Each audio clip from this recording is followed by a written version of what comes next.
दोस्तों अस्सलाम वालेकुम।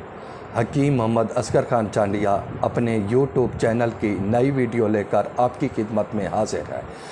दोस्तों, मेरी हौसला अफजाई के लिए मेरे चैनल को सब्सक्राइब ज़रूर करें ताकि मेरी हर आने वाली वीडियो आप तक पहुंचती रहे। दोस्तों, आज हमारा टॉपिक है आम, मैंगो।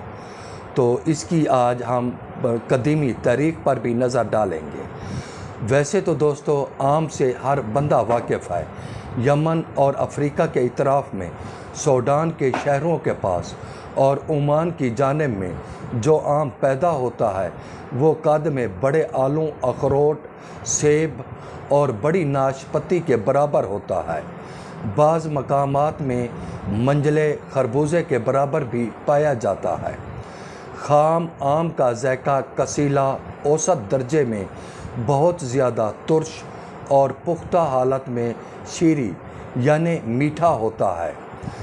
आम के पत्ते, छाल और बूरा दूसरे दर्जे में सर्द खुश्क है और आम की जड़ भी सर्द है। कैरी दूसरे दर्जे में गर्म तर है, लेकिन बाज़ हुक्माए कराम इसको गर्म व खुश्क भी ख्याल करते हैं।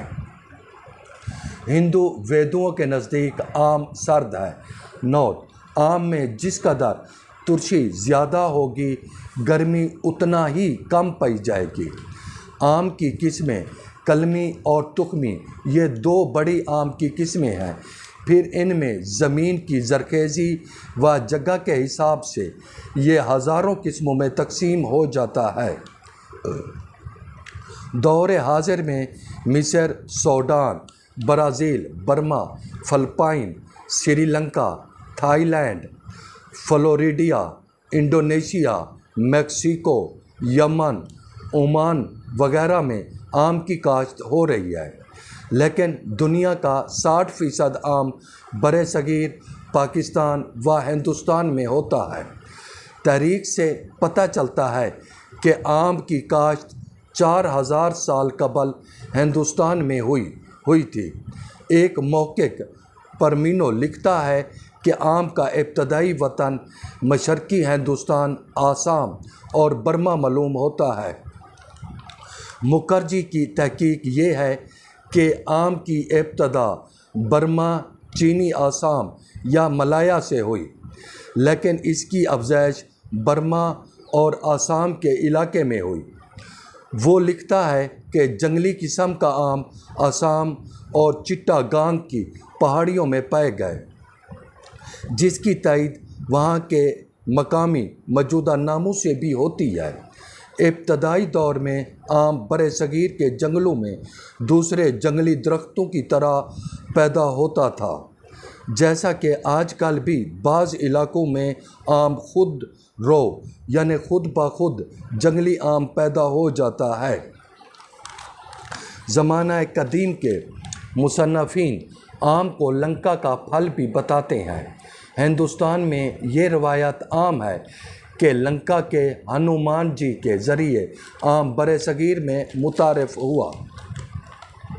बाज़ लेकिन चीनी सियाह हनुसांग की तसनीफ़ में आम के मुतादिद ज़िक्र से ये ख्याल किया जाता है कि इस बैरूनी दुनिया को आम से इसी शख्स ने मुतारफ़ करवाया था।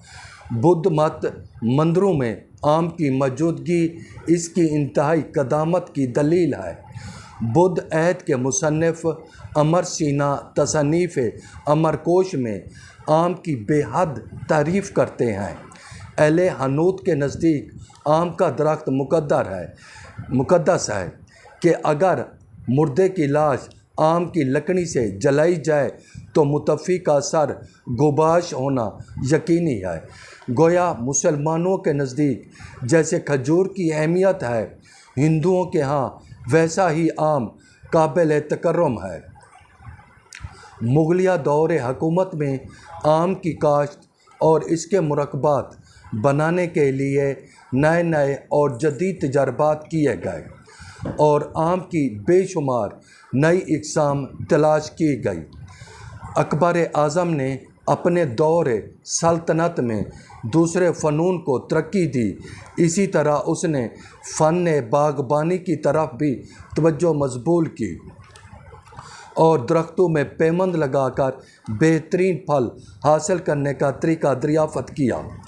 آموں سے اس کی دلچسپی کا یہ حال تھا کہ بنگا کے علاقے میں آموں کا 1,00,000 درختوں پر مشتمل باغ لگوایا، جس کا نام لاکھ باغ رکھا۔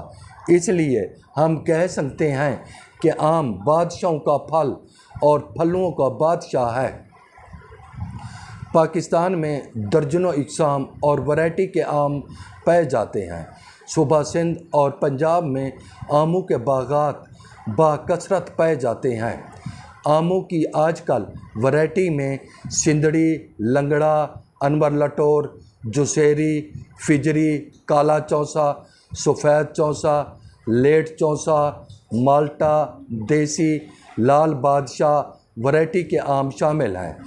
پنجاب کا آم ذائقے کے اعتبار سے پوری دنیا میں مشہور ہے۔ پنجاب میں ملتان، مظفر گڑھ، شجاع آباد، رنگپور، خان گڑھ وغیرہ کے آم کو لذیذ ذائقے کی وجہ سے دنیا بھر میں نمبر 1 درجہ حاصل ہے۔